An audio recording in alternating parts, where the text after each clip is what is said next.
15, 20. I have 5 encyclopedias worth of Jack Danielson lore in my brain. There is a lot of Jack Danielson shit in there. You know what? Fuck it. You want Jack Danielson lore? You want some fucking Jack Danielson lore?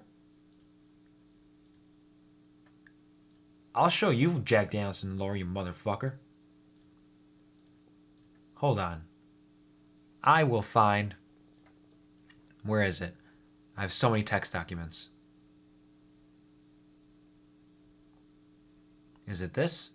No. Is it... There it is. Found it. Next New Year's is a 1-hour one again, right? Yep. Yeah, it'll be at, in 35 minutes. Give us the lore. Give me it. Shove it in me. Right now. My neck does hurt from time to time, though. Deeply, as far as I can go. So, this is like slightly spoilers at this point, but this is my D&D backstory that I wrote for a D&D character. I'll just say that much.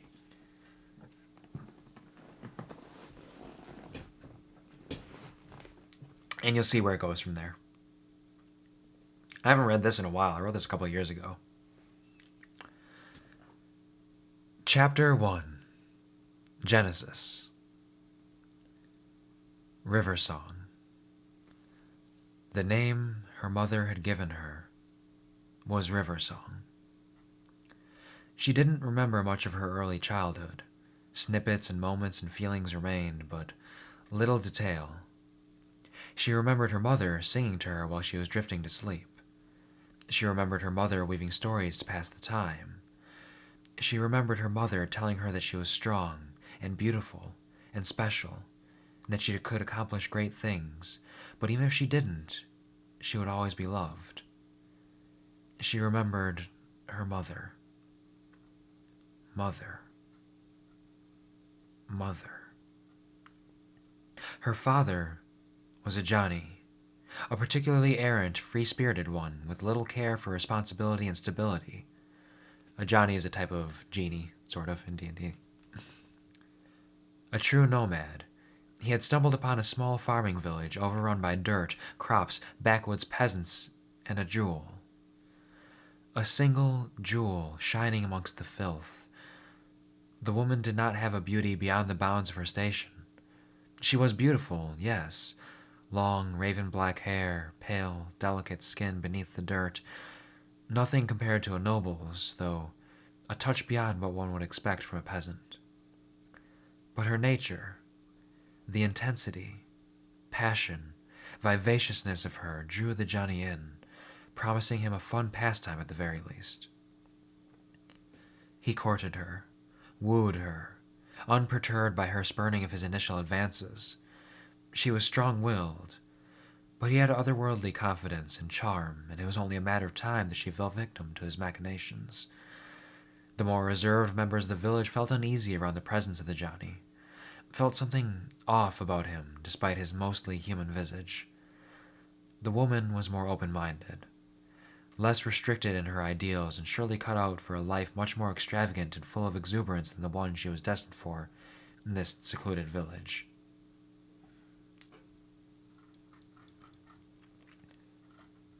He promised the woman that, and so much more. He gave her a child. He disappeared. The child was born into a world that was not accepting of her. The village shunned her and her mother for the unusual nature of her birth, and the physical manifestation of her parentage on her person. She took after her mother more so than her father in his elemental affinity, but not enough to hide her abnormalities. She had pale skin, almost blue in the right light, and always shimmering, glistening, as though she had only just emerged from the bath minutes prior. She had dark hair that wasn't quite black, and had a definite undercurrent of a deep royal blue that shifted and swayed as though she were floating in an unseen sea. She had eyes of a deep, enchanting azure, like staring into the untapped depths of the ocean. She was most certainly different, and the bumpkins, were uncomfortable. Her mother named her River Song. She and her mother were pushed to the outskirts of the village, a half-mile or more away from the rest of them, ostracized by their friends and neighbors, saved from exile only because her grandfather had pleaded with the others for his only daughter to remain nearby and safe, though he too was disturbed by the child. The child never knew her father. She did not remember her grandfather. She remembered her mother. Her mother told her of her father, his charm, his wit, his kindness. Her mother did not tell her why he had left before she had even been born.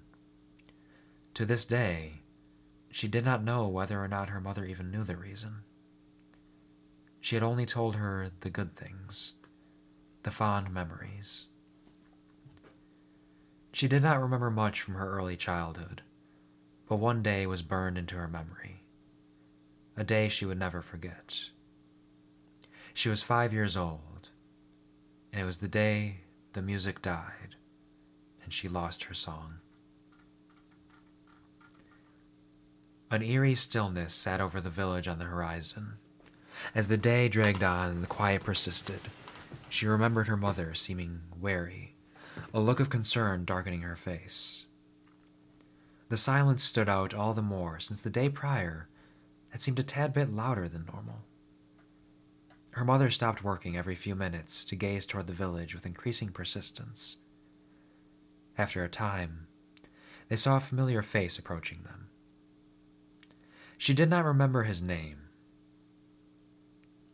but she remembered his kindness. After her grandfather had died 2 years into her life, he was the only person in the village who stuck up for them. She remembered him coming over every few days, it seemed, to beam at her mother and give her gifts. She now realized that he had probably been trying to win her mother's favor, but she had never accepted. Her mother had never given up on her father. Why did she have such faith in the man that had abandoned them? It was the man, the kind man, riding his horse at full tilt toward them. He was yelling something, but was too far for the child and her mother to make out what he was saying. The look of relief that had graced her mother's face upon seeing the man quickly shifted back to concern as his yells grew closer and a low rumble began to swell beyond him. Was that smoke coming from the village? They could make out his words now. "What are you still doing here? The village fled yesterday, and I didn't see you in the crowd. Didn't no one tell you?" "What's that whistling noise?" Riversong wondered. "They're His shouts were cut short as the head of a spear forced its way out of his throat, accompanied by a spurt of blood and a choking gasp, and the realization that the rumble in the distance was the sound of heavy footsteps approaching at a clip and accompanied by guttural shouts and whoops and black smoke billowing into the sky from the houses on the horizon. Her mother screamed. Frantically, her mother ran to her, a steely look on her face even while tears were still flowing from her eyes. "You have to run. You have to hide. No matter what you see or hear, you do not come out until it's over. Stay. Stay safe. I love you. I love you, oh gods have mercy." She glanced over her shoulder at the rapidly approaching hulking silhouettes. "Go! Go! Riversong, by the gods, you live! You must live! I love you, I love you! Go, go, go!" Her mother pushed her. Hard. She did not understand what was happening, but the fear in her mother's eyes and the desperation in her voice moved her to run, and run she did. She ran to the nearest best hiding spot she could see as the monstrous shouts and footfalls seemed to echo in her mind, and she could hear nothing but their booming and her mother's voice. Diving under the cart they used to transport their crops, she finally glanced back toward her mother. "Hey, ugly! Too stupid and weak to fight in a real war? Yeah, pick on the farmers, real big of you!" Her mother was standing at the gate on the opposite side of their home from where she was hiding, trying to buy as much time as she could and keep focus on her rather than anywhere else, screaming at the top of her lungs and flashing every rude gesture she could think of at the hulking brutes that were approaching on the path. Orcs. "You think that a tiny weapon like that will be enough for a woman like me, let alone any woman? That's why you ran away from home, isn't it? Poor runty beast overcompensating by feeding his bloodlust. Pathetic." They were on her, and her shouts turned to screams. Riversong closed her eyes at the first swing of the axe. What was happening? Why was this happening?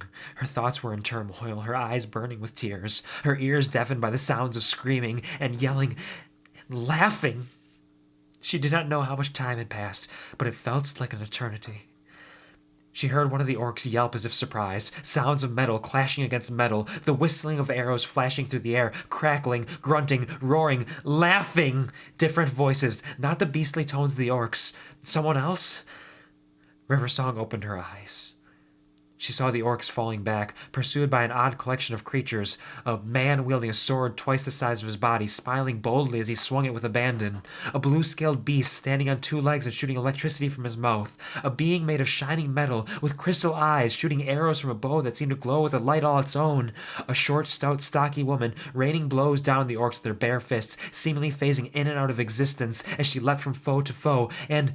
is that a bear? Yeah, it's just a big honking bear mowing through the orcs. Riversong did not feel any more safe. The glee with which this band seemed to be cutting down the orcs, the nonchalant conversation they shared in the heat of battle, talking about experience and loot, these were not ordinary people, and she wanted nothing to do with them. They almost seemed more dangerous than the orcs. They chased the remaining orcs toward the forest in the distance, and as their hoots and hollers faded, silence blanketed the farm that Riversong was born in. The farm that Riversong had now died in. She was frozen, paralyzed by fear, fear of what she had seen and what she had yet to see. She would stay here, under this cart, until her mother came to get her. It was safe here. It was safe. She was safe. Everything was okay. Her tears belied her mantra. Night came and went, and she did not move. She did not want to see. She did not want to know. Ignorance was safe, warm, cozy. A voice swelled up deep inside her. Stay strong. Live on. Move. She couldn't stay here. She had to go. The words her mother had spoken with such urgency echoed in her mind. You must live.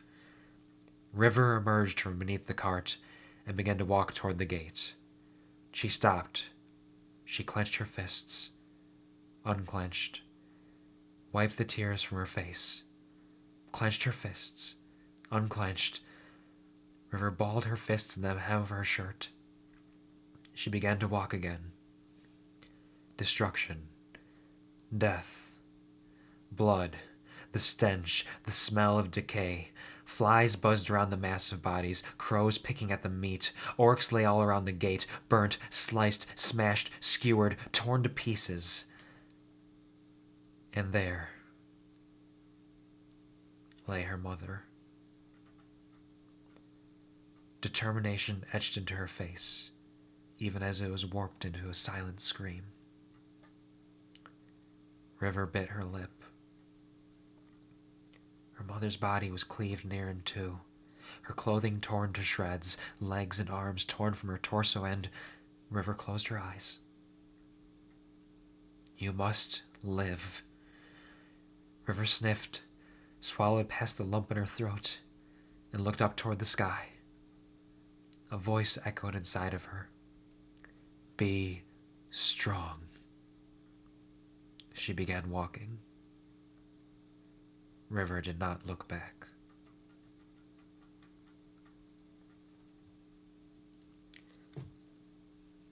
So that was chapter 1. Hold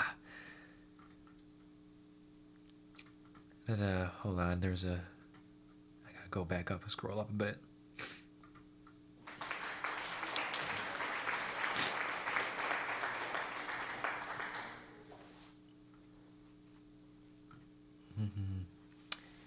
Here it is. Okay. Neck does hurt from time to time for your big brain. Yeah, for sure. Deeply. As far in as I can go. Stretch the neck. So far, let's see. Reading time. Oh. Kick back and get comfy as Q reads for us. I hope you stayed relatively comfy. Already do. Waiting for Q to do a big deal of Audible. There are plenty of people who seem to enjoy me reading, so maybe there's an audience for that. Same. I actually want Q to read me the Witcher books. It might take a while, but we can probably work on that. But I can't make him do that for free. Oh yes, we need money, Snake, a lot of money. I read things for free all the time, every day. A lot. Or cookies. Does he agree to get paid in cookies? I can bake. I can make some sick rice-based dishes. Cooking for Q. Tony for drinks, me for desserts, you for the main dish. Like that, lore. Like it too. Need Snake and a cooking piece of art. Wait. Also, welcome back, Stream Elements. Been a while. How are you? Thank you for welcoming Stream Elements. Always so sweet. Oh, it's all three in a piece. You baking, Snake cooking. Oh yeah, I'm cooking and Q's doing pull-ups. Wonderful. Thanks, me too. Thanks, Baba too. Can't wait till Q reads this all. I'm doing it now. Hello, it's me from the future. Baba, I remember Baba, but it feels like a dream. Still don't know who Kiki is. Never met her. Never saw her. That is true indeed. We never saw Kiki. Never saw who she was. Sad Kiki. Never saw us as well. What does she look like? What color is her? She's orange. We'll never forget her. She's orange. She's just a little like oval shape with legs. Even though we never saw her, we know her. She's there somewhere out there in our hearts. I love your acting, Q. Thank you, Snakey. We will see her maybe one day. Q, give us the full play. I love it. I'm glad you're enjoying. I want the audiobook. Clips are too short. Same. I need it all in one audiobook. Listening to it every day at work. Every day. One book I can type. No joke. Truly want audiobooks read by Q. Oh no, I'm playing with the Sharpie again. I popped the top off. Hold on. It's safe. I'll grab some playing cards instead. Those are safer. Never joke. Not even funny. It's true. I'm sorry. You're very funny. He is much better than any person I've heard before. Oh, thank you. Speaking the truth, you are way too sweet, both of you. I'm just some man, you just suck. Some dude. You suck. Fuck you. I'll kick your ass and shove my hand into your eyeballs and I'll kiss you on the mouth. He's really good. He truly is, not only at writing, but also at reciting, reading, acting. Normally I can't hear audiobooks because I zone out, but this year I'm fully invested. True. Even pinching my lower lips, damn it, so much. Oh, thank you. I'm glad you liked it.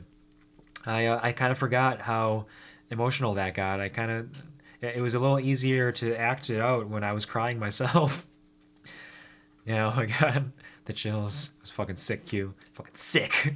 Thank you. Thank you for the applause. Clap, clap, clap. Perfect. Have fun reading it all. Gotta love when the emojis don't appear. Perfect. Okay, hold on. No.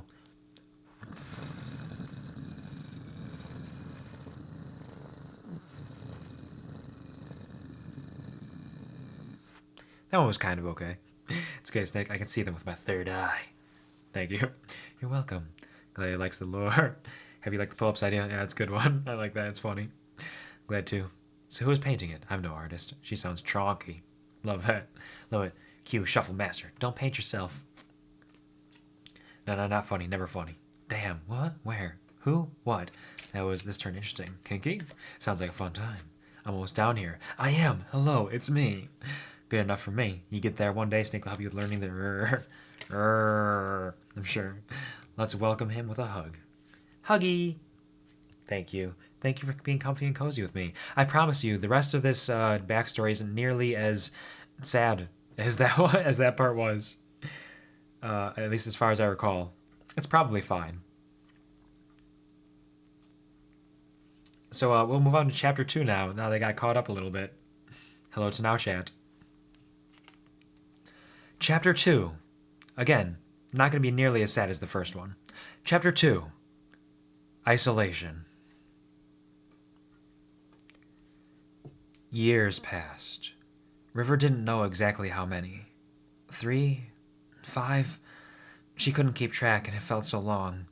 After the incident, she had walked for days on end, eating whatever wild flora she could find that she knew was safe, but it was never enough. She was always hungry. Yet she never lacked for clean water. Somehow she always found her way to it when she needed it, like she was drawn toward it, something inside of her guiding her toward life and sustenance. And what a life it was. After some time, a week, 2, it hardly matters, she found herself at a bustling port city on the coast. The salty ocean breeze washed over her, and for a moment she felt at ease. Maybe this was where she belonged. Maybe she could find some purpose here. Maybe she is a dreamer. Nobody paid her any mind. Nobody stopped to help just another poor little dirty child.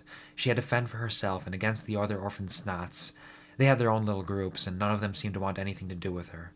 They mocked her and jeered at her for being strange and different and new. Sorry.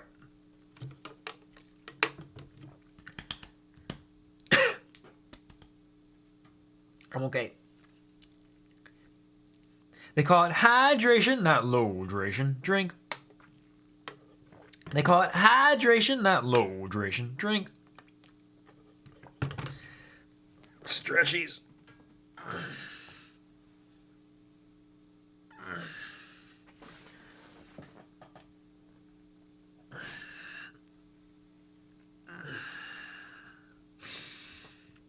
They call it gamer juice, not labor juice. That's fucking right. Thanks for the gamer juice, sweet. Gamer. Hello to Now Chat. Welcome to the end. 2009 chat. May as well get caught up in this while I'm here. 2009 chat. Nice. I like that. Fresh, clear weather. Can we get a collab stream learning how to roar? Yes.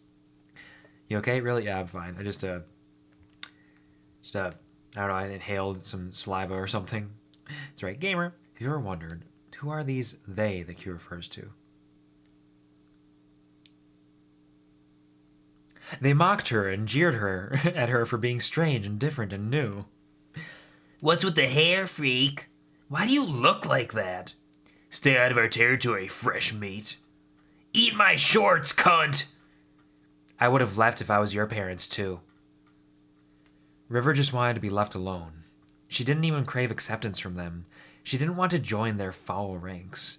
She didn't want to be a part of them. But she was, inherently, in the eyes of society. They were all dirty street urchins, all the same. Don't pay them mind, don't waste a thought on them. They'll probably die any day now and clean up the streets just a little bit. River took to cutting her hair short. Maybe people would stop gawking. Maybe people would stop pointing and staring. Maybe they wouldn't treat her like an anomaly, an aberration, a monster. Maybe they would leave her alone. As a result, most thought she was a boy these days. With her short hair and muddy face and clothes, though she didn't mind. They were welcome to have their thoughts, their inclinations, their assumptions about her. She knew who she was. She thought. Her hair grew quickly, though, like the water rushing into a sand moat when you finally break down one of the walls.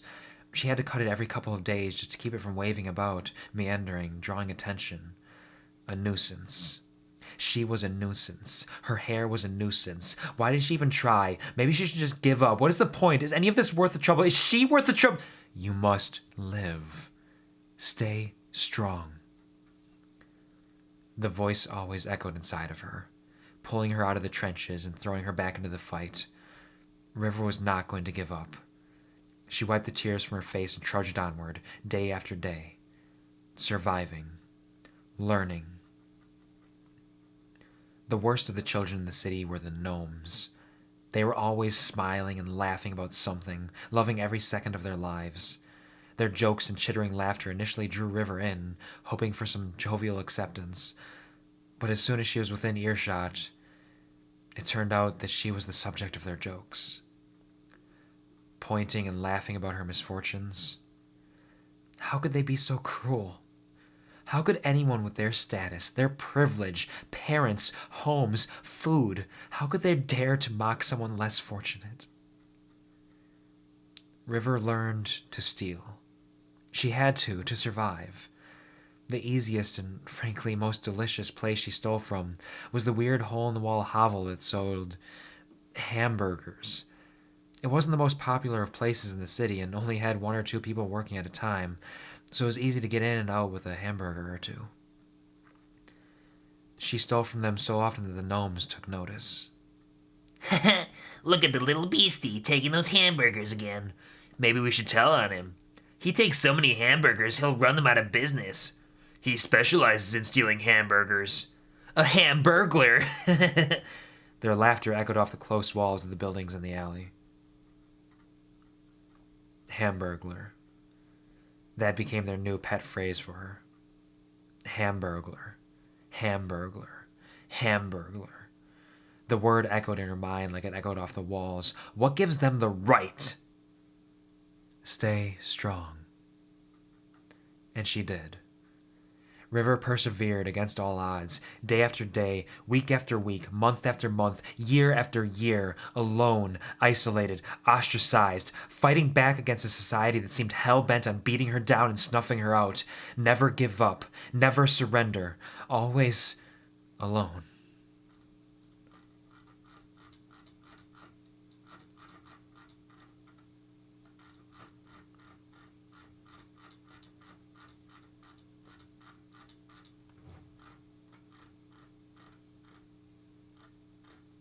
Until one day, River had been trying to evolve her skill set, moving beyond just stealing the odd food item and attempting to take on the noble role of pickpocket. The scrolling? Yeah, somehow it jumped right to the top of the thing again. I don't know why. So I had to scroll all the way back down.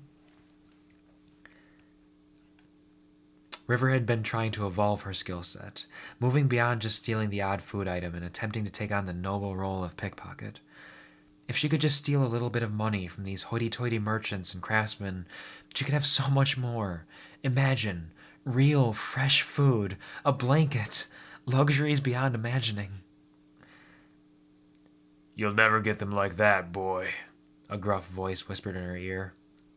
Startled, she pulled her hand back away from the tempting coin purse in front of her and spun around. Standing in front of her was a tall, scruffy-looking man with a mischievous gleam in his eyes, wearing a long leather coat and a charming smile.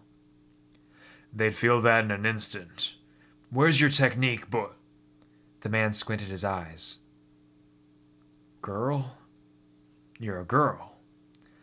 A perplexed look fell over his face for but a moment before he recovered.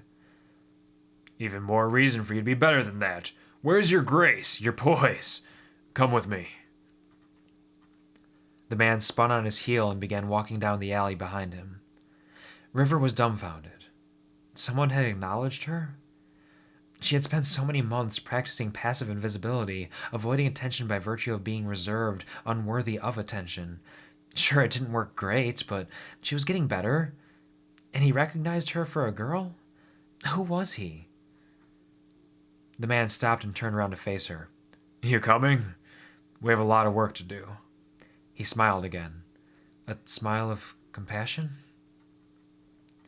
Against her better judgment, River took a step forward, and another, and soon she was trotting up behind him. For whatever reason, she trusted him. He had an aura of kindness about him, something she hadn't felt in so long, not since her mother. Her mother. She scowled. She wouldn't be in this mess if her mother hadn't been so stupid. Why did she draw the attention of the orcs? Why did she bring them to her? If she had just hidden along with River, then the orcs would have been driven off by that crew of ne'er-do-wells, and they could have lived the rest of their lives happy and together. Her mother was stupid. Her mother abandoned her. It was her choice, and the town along with her, and her father. Nobody could be trusted, so why was she— Hey, Poppet! Chin up. She was broken free from her inner turmoil by the man snapping his fingers in front of her face. Nobody's gonna want to help you out if you're glaring at them like that. First lesson. Smile. A good smile can warm the cockles of just about anyone, or at least prime them for the next step, yeah? Come on then, let's see it. The man grinned as if to show her how to do it. River was taken aback. This was the most anybody had spoken to her without the intent of calling her names or screaming at her in so long. All right. Introductions first, then. You don't know me, why should you listen? Because I'm here to help, that's why. But that aside, let's do this right proper, yeah? My name is Jack Danielson. What's yours, Poppet? Jack smiled and reached his hand out to her. River cautiously reached her hand out, vividly aware of just how much dirt was coating it at this moment. My name is River. Jack smiled, his eyes crinkling endearingly. He grabbed her hand and gently shook it up and down. Well, hello there, River. Trust me when I say, this is going to be the start of a wunderbar relationship.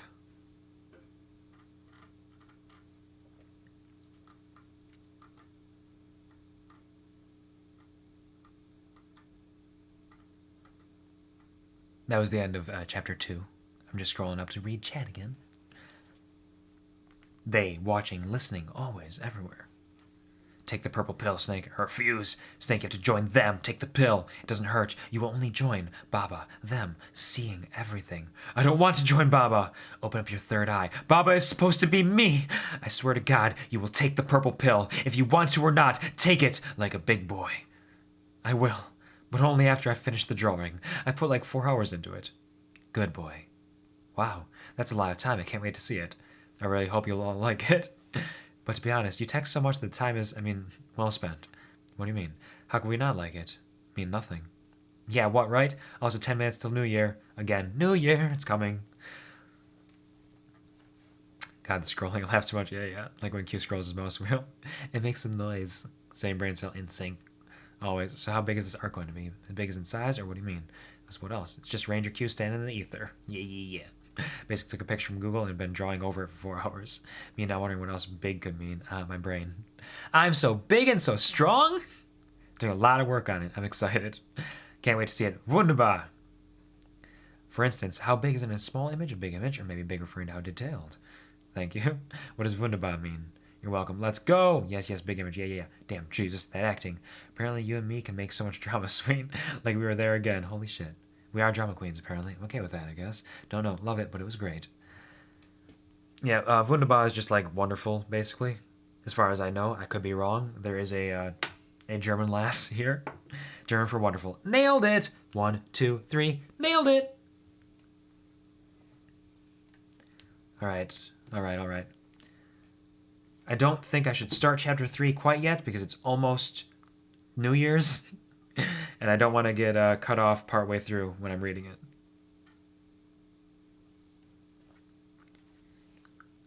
Come on, that's so easy. It's like, nailed it. Subarashi. Yes, we wait for New Year's. I can give you a little sneak peek, though. Chapter 3 is titled Hope. Chapter 3, Hope. Everything's A-okay. Jack Danielson finally making his appearance. He is, as you can tell at this point, clearly, Jack Danielson is not the main character of this story. But I thought it was fun to include him as a supporting character, I suppose. I hope everything will be fine. For a tiny second, I thought it was called Ho. Yeah, but he will make a cameo. I mean, it's a little more than a cameo. He's taking River in. He's going to support her. He's going to teach her. It's the start of a wunderbar partnership. Still only thinking about the dicks. It's always the dicks. It's always the dicks with you people.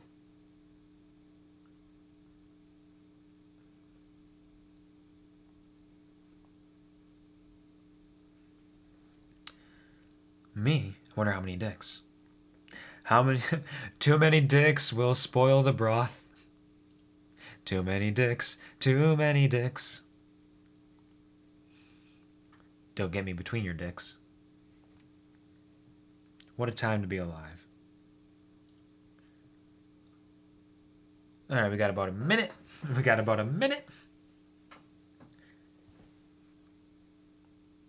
What if someone comes in here? A minute? What do you mean? Sweet, it's like 5 in the morning my time. Who's gonna come in here? Let's go. Stream Elements will be shocked. Stream Elements? No. So pure and innocent and sweet. Tony? I think he's sleeping at this point. I'm not positive, but I'm fairly certain.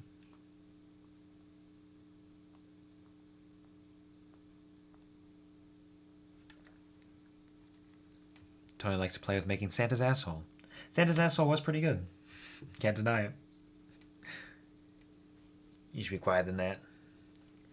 No, it's fine. I've streamed plenty of times while he's sleeping. It's never been a problem, really. He has like a fan on, he's got a sound machine on. It's fine.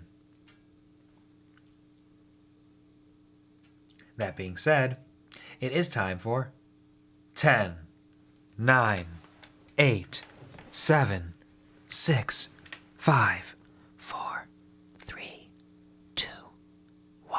Happy New Year! Woo! Congratulations, you did it! I'm so proud of you. I think I always knew that this day would come. The new year, me here, together with you, congratulating you on a job well done. Good work. I'm so proud of you. You did amazing.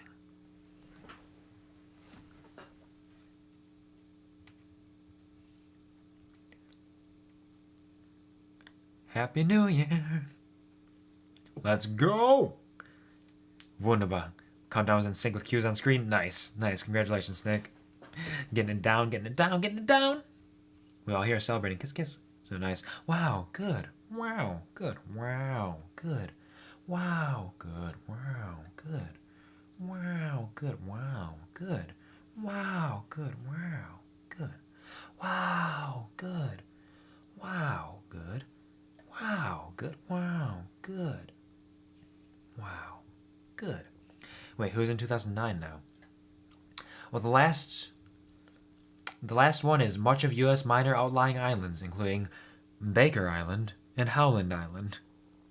So those are the last ones that we're waiting on. Got 1 hour for them. Because it's lunchtime for me, so it's opposite time for me. It is 5 a.m. for me. It is 8 a.m. for Snaky. It is lunchtime for you. Because it is noon. It is noon o'clock.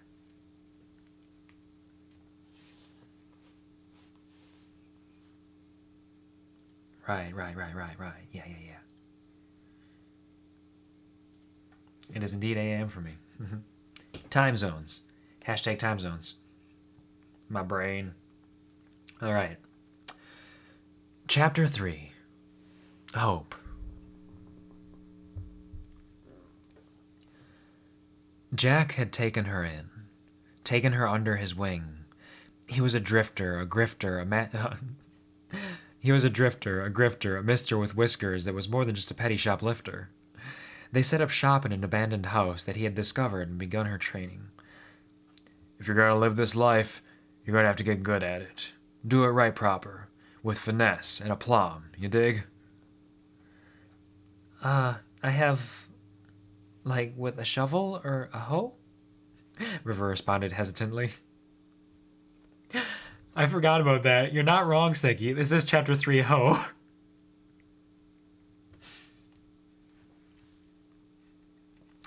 Do it right proper, with finesse and aplomb. You dig? I have. Like, with a shovel or a hoe? River responded hesitantly. Jack guffawed and smacked her on the back jovially. We can use that, yeah. Childlike innocence and ignorance. Perfect. Training montage. Jack taught her all the tricks she could use, and many she couldn't. He was patient, understanding, caring. He taught her how to pick pockets properly, sleight of hand, deftness of touch, how to blend in with a crowd to avoid notice. He taught her how to pick locks, using the proper tools and improvised ones, how to sneak into someone's home or hovel or shop and take what you need, rarely what you want. He taught her to steal in small quantities to avoid suspicion, and to be able to hit the same place again in the future. He taught her to survive in this environment. He taught her charm and courtesy. He taught her to use her charms to her advantage. Cute kid can get a lot done with the sentimental crowd. Clean yourself up, give them those big old puppy dog eyes and a sob story, manipulate them. She began growing her hair out again, a unique feature that could be used from time to time to garner interest, and could be hidden when not needed. He taught her to tie it back to keep it somewhat subdued. He taught her to be proud of who she was and what she could do, a lesson that she had forgotten during the harsh years alone on the street. He taught her little tricks to earn coins and attention from the daft and dense, juggling first with oranges, then pipes, hammers, axes, daggers. He taught her to throw them at targets, for show, for defense. You don't want to hurt people, right? But sometimes you have to, for your own good. They come at you, you have to be able to come right back. Jack spoke solemnly, honestly. If you sense deception, ill intent, malice, sometimes you can't give them the chance. It don't feel right, it never does. But you have to look out for yourself. You have to look out for number one.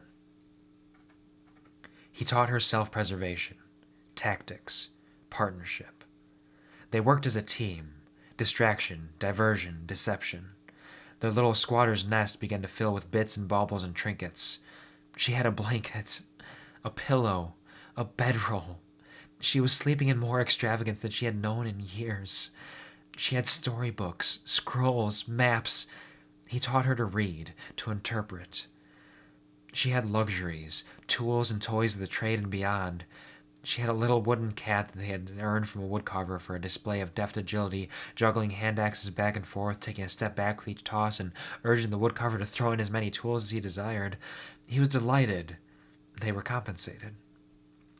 They had candles to illuminate their abode without having to open the shutters, keeping their squatting secret and allowing them freedom in the darkness.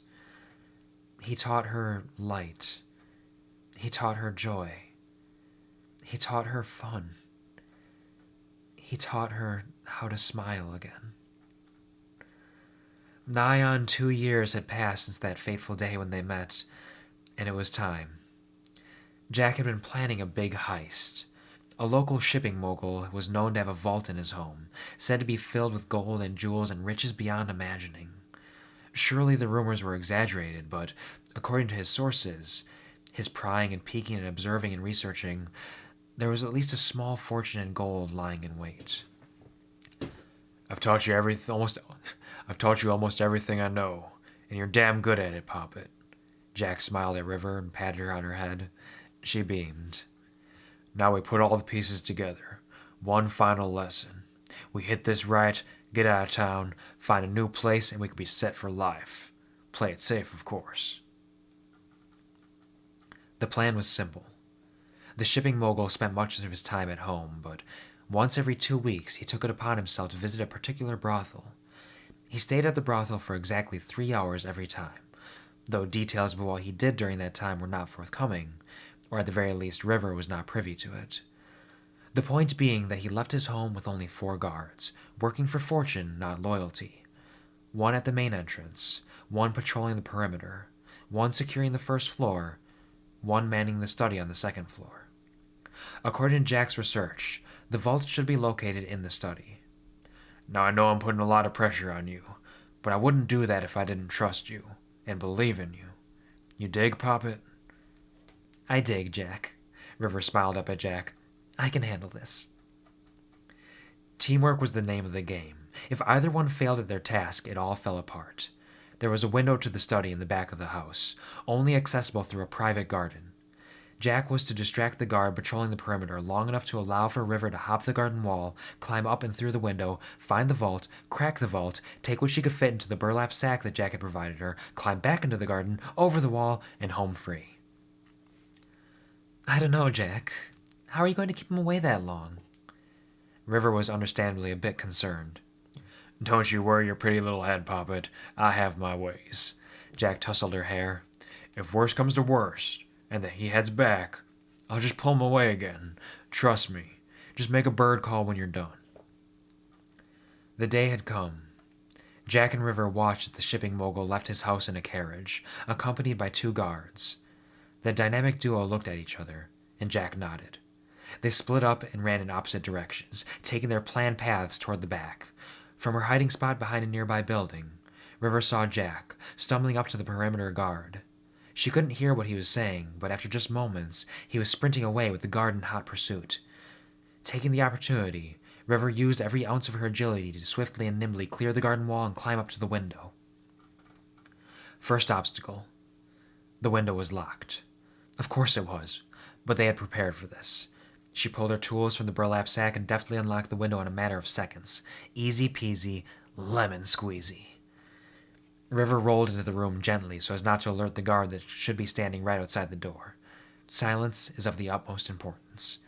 She glanced around the room. Where could he have hidden the painting that was large enough to cover almost the entirety of yonder wall, emblazoned with a bold image of the shipping mogul himself standing on a mountain of gold? Really? River scoffed and clicked her tongue. She heard a shuffling outside the door and paused, holding completely still. How could she have made a noise? She isn't an amateur. She should know better.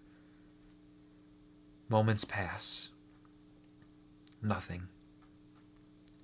The guard was probably just adjusting his position. Maybe he was even sleeping. Could she be so lucky? She approached the painting, tiptoeing her way across the carpeted floor. Thank goodness for his flamboyant extravagantness, allowing for her to muffle her footsteps even more. Standing in front of the painting, River began to examine it. It was much too large for her to lift off the wall on her own.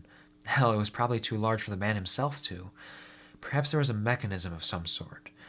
She made her way around the edges, peeking for any sign of hinges. There were blatant hinges on one side of the painting. Did he even want to hide this? Perhaps he isn't as rich as he acts, and couldn't afford anything more discreet? River shook her head at the daftness of the rich and the famous as she hooked her fingers around the edge of the painting and pulled ever so slowly. The painting swung out, revealing a simple door with a single padlock holding it shut. Ellipses. River was aghast at the folly of this man. Not even a safe? Seriously? How has he not been robbed before? Picking the lock with practiced precision in a measly matter of minutes, River opened the door to reveal a small, lonely alcove with just a smattering of gold coins, barely enough to fill her sack. But to her, it was a fortune. River's eyes gleamed at the sight of it. All these riches. Imagine what she and Jack could do with them. Eager to plunder a better future for herself, she quickly and quietly shuffled the coins into her burlap sack, closed and relocked the door and painting, and approached the windowsill. Whistle noises! Whistle noises! River let out a bird call that she and Jack had been practicing the last few nights. They used many animal calls to alert each other during their schemes, as an extra precautionary measure to never use the same signal 2 jobs in a row. She waited. Bated breath. Was Jack all right? Was the guard back? Was this going to work? Where's the response? What if she got caught here? Would they imprison her, enslave her, execute her? Where's... Whistle noises, whistle noises. Jack's response cut off her impending thoughts of doom, and she sighed a heady breath of relief. She dropped the sack to the ground and climbed out the window, shutting it again once she was clear. Unfortunately, she could not relock it from this angle, but they had probably covered their tracks enough, and they wouldn't be sticking around for long anyways, and definitely wouldn't need to hit this house again, so a little lapse and some potentially heightened security didn't concern her much. After dropping back down from the wall, she was startled to find that somebody was grabbing her from behind and lifting her off the ground. Panic in her mind, she began to kick her legs, trying to free herself from the grasp of her attacker when a familiar voice soothed her frenzy. "You did it, Poppet! I knew you could. Oh, I'm so proud of you!" Jack was hugging her tightly and swinging her around with abandon. His glee could be felt with every word. River giggled, giddy at their success, and at how much her luck had turned around thanks to that one chance encounter. Wow, such fulfillment. "You're making too much noise, Jack. What if the guard comes back?" "Don't worry about that." Jack set her back down on the ground. "But you're right. We should abscond back home." Home. The word filled her with warmth and fervor. She had a home again, and she'd have a real home soon. She hadn't really considered the reality of that yet. Home. "Let's boogie." Jack spun on his heel and they began winding their way back to their humble, illegal abode. Head in the clouds, River didn't even notice the faint red stain on the sleeve of Jack's coat, and didn't consider the question of how he had managed to keep the guard busy for that entire time. She trusted him, and knew he knew how to do the job, and to do it well. He was a good man. Later that evening, after counting out the coins and celebrating their good fortune with a glass of almost fresh milk and some juicy, succulent, day-old hamburgers, Jack tucked River into bed and regaled her with stories of what this windfall could accomplish and how the future was just so bright they'd probably have to wear shades. "Sleep well, dream well, be well, Poppet. You've done excellently, beyond my wildest imagination, really." Jack smiled softly. River thought for a moment that she'd sensed a hint of melancholy in his expression, but she brushed it off as her tired mind played tricks on her. "Tomorrow will be a new beginning. The beginning of the rest of our lives." Jack brushed her hair away from her face before getting back up and heading towards his own bedroll. The rest of our lives. A fresh start. River was flushed with excitement and anticipation for what lay ahead, and she smiled herself to sleep. Ellipses. River and Jack sit at a dining table that extends to the far reaches of the space. The tabletop littered with trays upon trays stacked high with the most savory, luscious hamburgers one could feasibly imagine. Both parties are dressed in frilly, ruffled outfits, adorned with jewels of all sizes and colors, a gaudy display that would put any given circus clown to shame. "Now, River, dear, be sure to eat as much as you can," Jack grinned toothily. "The world is our burger, and it would be a shame not to indulge." River smiled back as best she could with a mouthful of burger. Jack laughed heartily. "You are so very right, Poppet. And on that subject, I take it your studies are going well. We hired the best tutors in the land to try and satiate your bottomless thirst for knowledge, you know." River swallowed past the blockage in her meaty maw. "Of course, Dad. We're learning about family dynamics lately and what they mean, both to the individual and in a societal sense." "Dad. And what have you learned thus far?" Jack leaned toward River with a quizzical expression etched onto his face. River giggled. "Only that you mean the world to me and society can go fuck itself." Jack chortled and slapped his hand on the table, knocking burgers every which direction. "That's the God's honest truth, Poppet." He looked at River with a cheery warmth in his eyes. "And you know that I'd do anything for you, too." River beamed, and the pair shared a quiet chuckle that was interrupted by a large cat whose fur seemed stiff and wooden, as though it itself were carved from the material despite its fleet-footed feline features. "Tree Nut, you're not supposed to be on the table." River put her hands on her hips and shot the carefree kitty a wry smile before she and Jack both erupt into uproarious laughter, and a phantom audience seems to fill the space with applause.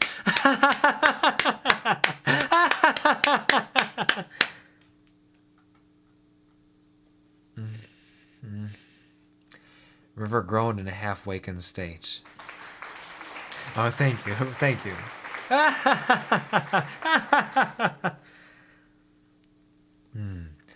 River groaned in a half-wakened state.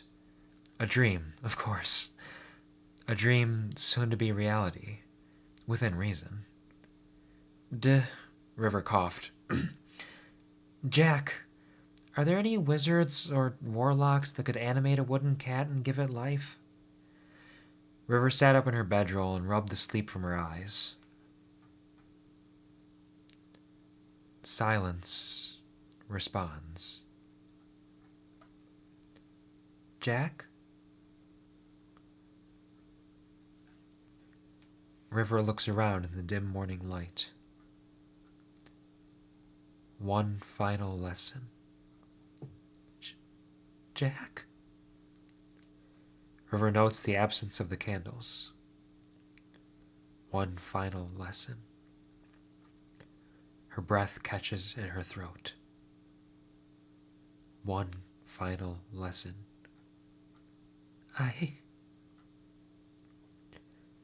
River notes the absence of the books and scrolls and maps.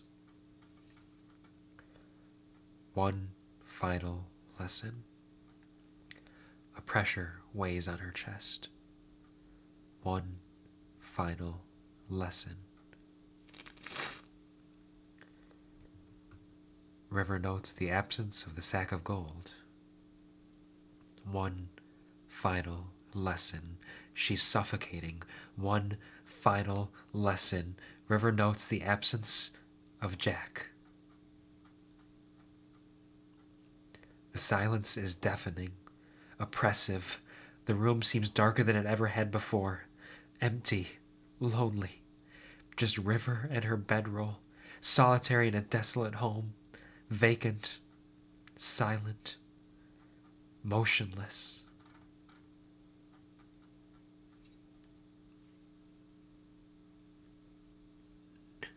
No.